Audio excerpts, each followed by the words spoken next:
ছিলাম তখন আমি বুঝিনি যে ওইটাই আমার জীবনের একটা বরদান হয়ে যাবে, যে পড়াই পড়নে के बाद সেবা में लग जाना। ওই রকম হিন্দি তখন এত ভালো বুঝতামও না। রেজাল্ট ভালো হয়েছে, বেরিয়েছে, আমি বলতে গেছিলাম যে আমার পাস করে গেছি। তো दीदी ने कहा कि क्या करोगे। তো আমার তো বুদ্ধিতে ছিল চাকরি একটা বাড়ির জন্য দরকারও ছিল সেই সময়। तो दीदी ने कहा कि बाबा को आपकी ज़रूरत है, आपकी पैसा की नहीं।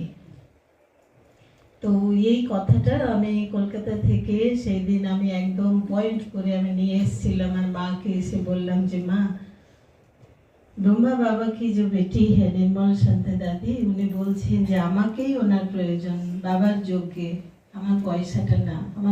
আমার বুদ্ধি তো এইগুলো ছিল চাকরি করব। আমার বাবা বলতেন তুমি চাকরি করে তুমি পয়সা দাও। তখন আমি তো ভাগ্যশালী মনে করি, আমার মা লাখো মে ऐसा ही मिलेगा जो মা हमको বললেন। মা আমাকে বললেন যে ঠিক আছে, দিদি যখন বলেছে তোমাকেই যোগ্য দরকার, তাহলে তুমি চলে যাও, সেবা করার জন্য সুযোগ পাবো এবং নির্মল শান্তা দিদি যিনি কিনা ফাউন্ডার ফাদারের মেয়ে, তার কাছে আমি থাকতে পারবো।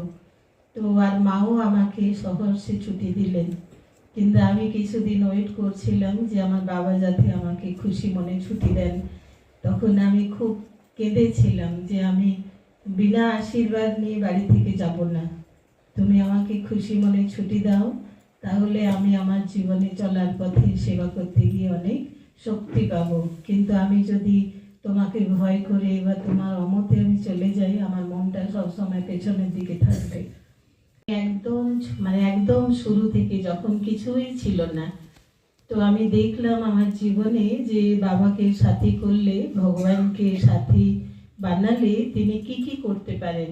ভক্তিতে একটা ছন্দ আছে कि मेरा मेरा काम करके तो देख तुझे तेरा नाम न निकाल दूँ तो कहना, मेरे लिए पैसा खर्च करके तो देख तेरे को कुबेर का भंडार न खोल दूँ तो कहना। এরকম কিছু কিছু শব্দ আছে যেগুলো আমি দেখেছি যে বাবার ঘরে আসার পরে আর দিল থেকে সেবা করলে বাবা কতটাই মদত করেন, আপনারা সবাই দেখছেন।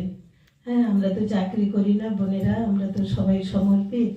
তো যখন একদম কিছুই ছিল না, মানে একটা খাওয়ার মতো থালাও ছিল না, ভালো করে মশলাপাতি রাখার জন্য ডাব্বাও ছিল না, সেখান থেকে নিয়ে আজ অবধি বাবা যেরকম বলে প্রত্যেকটা মেয়ে তার জীবনের স্বপ্ন দেখে যে একটা ভালো পরিবার হবে, ভালো স্বামী হবে, হ্যাঁ, আর অনেক সম্পদ হবে। তো শিব বাবা কি দেননি আমাদের, এত সুন্দর একটা